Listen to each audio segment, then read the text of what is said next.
Welcome, everybody, to Illuminate, Navigate, Radiate, Journey of Emotional Resilience. I'm your host, Brandon, here with our first episode of our May series, which is going to be all about body image, how it relates to mental health, some different things that influence that, some different things that, that we can do to hopefully work on it and improve it and all those aspects of it. And I'm really excited as Anabel is going to be joining me for this series. She was one of our journey segments back in March. And so just really excited to have her back on and have these discussions with her. So how you doing today, Anabel? I'm okay. I've been better, but I'm okay. How are you? Yeah, I'm good. Just on break from work, and I know you've had some different things going on as well. So I'm glad we were able to make the time to connect with each other and just start this conversation. Yes, for sure. Yeah, it's nice to be out of the hospital after having, well, still passing the kidney stone. So it's nice to have a different environment or talk about something else. Yeah, but get the focus off it a little bit, something hopefully a little positive to put in your mind and everything. And just Yeah, a lot, definitely. a lot of props to you because I probably wouldn't be having a conversation like this if I was dealing with a kidney stone. So a lot of respect for you being able to do Thank it. you. Thank the drugs that I'm on. So Yeah. Yeah, so it was cool to kind of just connect with you and like bounce this idea off you and see if you want to jump on for it and see if you want to be a part of it. And obviously you were excited to. And again, I appreciate your time to coming on and doing it. But why do you think body image is so important to kind of talk about, and especially in relation to mental health? well, just I feel like just like any other girl, especially a female girl, growing up in the society and the world that we live in now, where social media and so many like influencers are looked up at for inspiration and what society thinks is beautiful right now, growing up and not meeting and not being able to meet those expectations and standards really I guess affected my mental health growing up, and just the way I viewed myself and the way I viewed just the lack of self-love that I had. So it's important to actually talk about these things, especially for the younger generation, to and not just the younger generation, any at any age, um, to kind of explain to people that you don't have to look a certain way to be beautiful. Mm. Like beauty is in within, and how you see yourself and how much you love yourself. Yeah, no, I think you said a lot of just really good points there, especially, the influences of the world around us, setting these standards for us and saying this is how you should look, or if you want to be, beautiful, or you want to be lovable, or you want to be, just any of those positive things, you have to have this certain standard, or you have to buy this certain makeup, or you have to look a certain way, have a certain body shape, and all of those things. And so I know you mentioned obviously being a female and that perspective. Just from before I kind of go into and explain a little bit from my perspective as a male, do you think it affects us the same? The way it, like, just the way we see it, or the pressures are the same, or where do you see it maybe being similar or different?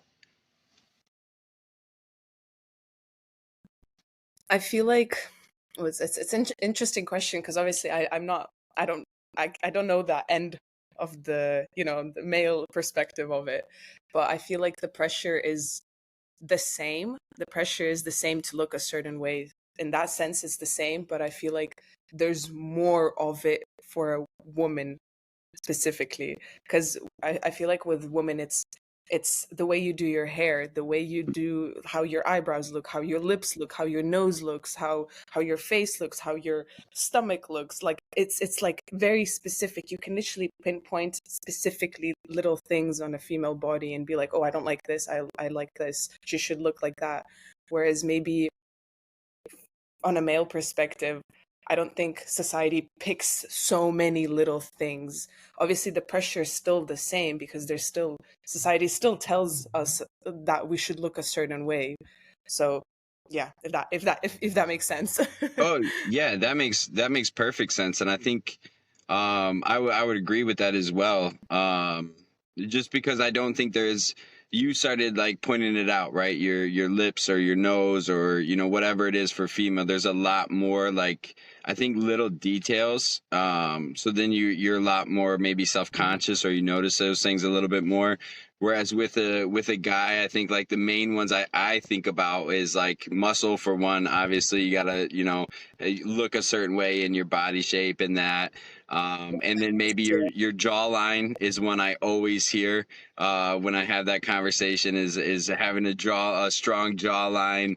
And so I think there's like there's some there. It's just not as like you said. There's not as many little intricate parts of it that maybe a female has to face and think about. And I know just from like growing up and seeing that stuff, but also being involved in soccer and soccer players, when you think of them, usually skinnier or more lean, that type of thing. And I was always a chubbier player, I guess.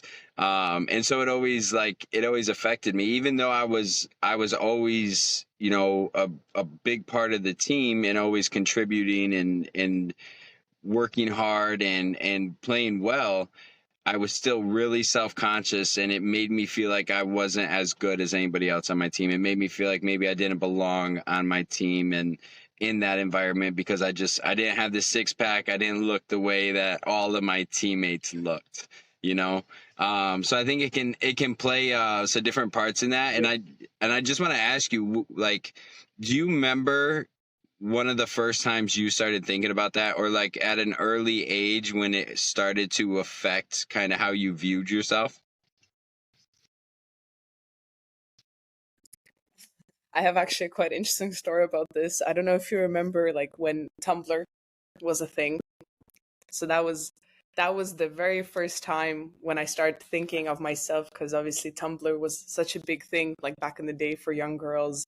And I remember obviously like seeing so many like pictures of pretty girls, and then just kind of the more I saw it, the more I noticed a trend, the more I noticed that like, oh, skinny girls, skinny girl, and that's how it started. I remember joining like groups. I don't even remember what they're called on Tumblr, where it's like skinny girl group, and they would literally make like quotes, picture quotes, promoting and eating disorders.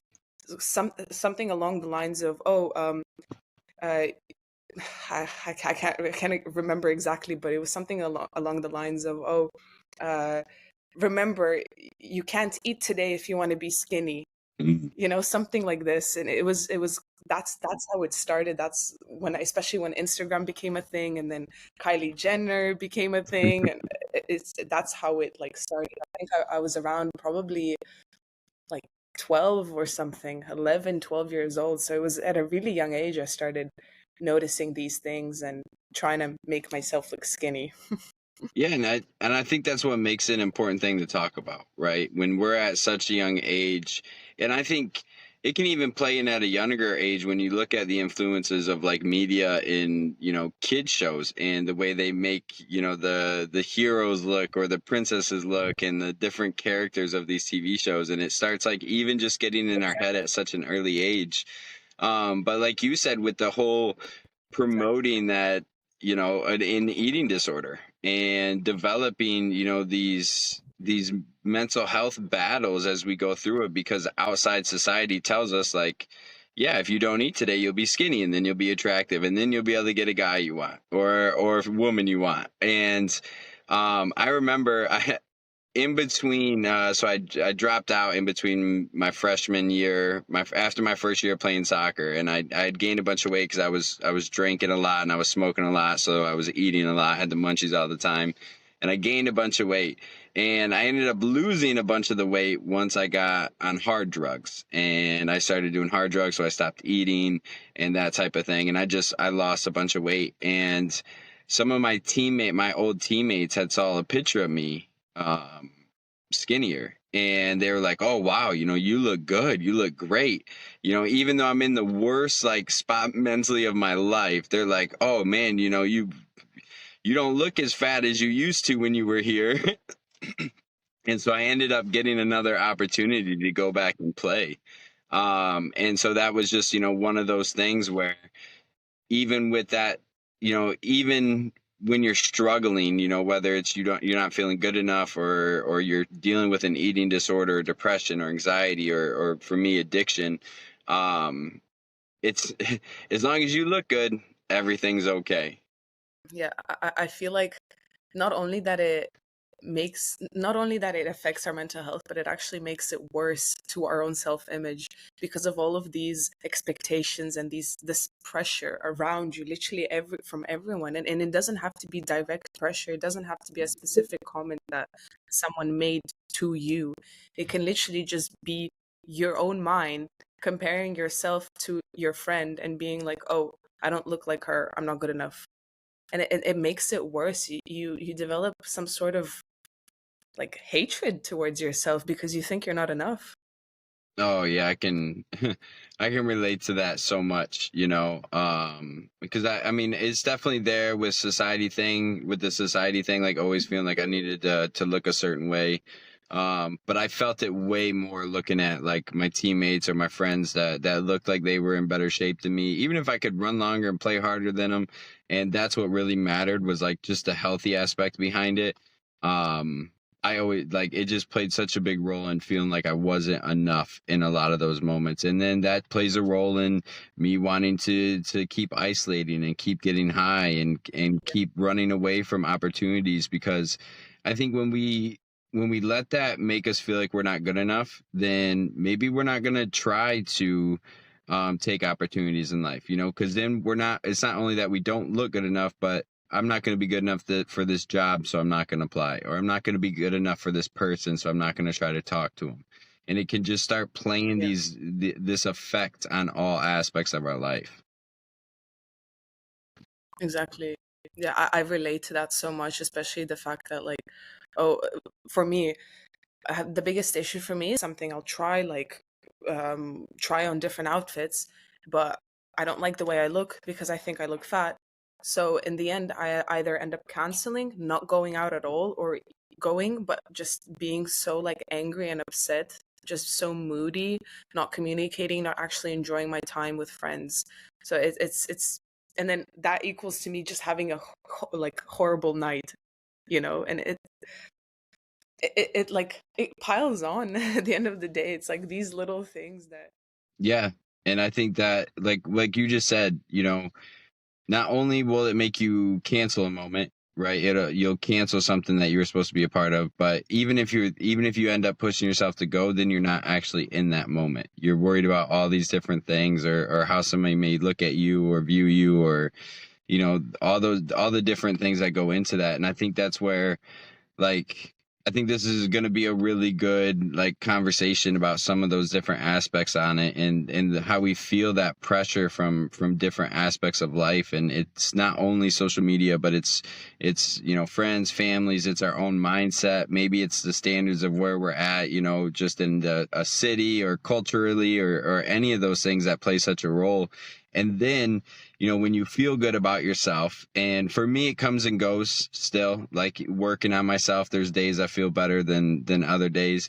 And it just makes such a big difference in my day, right? When I feel those days where I feel good about myself and I'm happy with the way I look, and I don't let those pressures affect like my happiness levels. Everything else flows a little bit better. I'm a little bit happier. I'm a little bit, just more, I'm more upbeat. I'm more positive, and it just overall makes for a better feeling that day. And that's what I think, we want to have this conversation for, is to kind of point out some of those things, because I don't think we always see it. So I think pointing out some of those things can be important, as well as then embracing ourselves, and then, some positive things we can add into our life, or try to add into our life, to not let it affect us so much.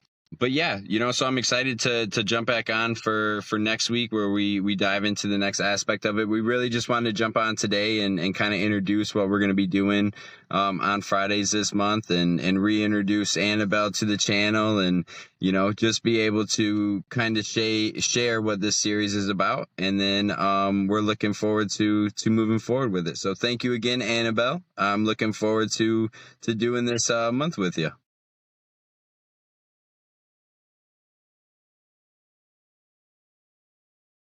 Awesome. Well, it's been Illuminate, Navigate, Radiate. Have a great rest of your day.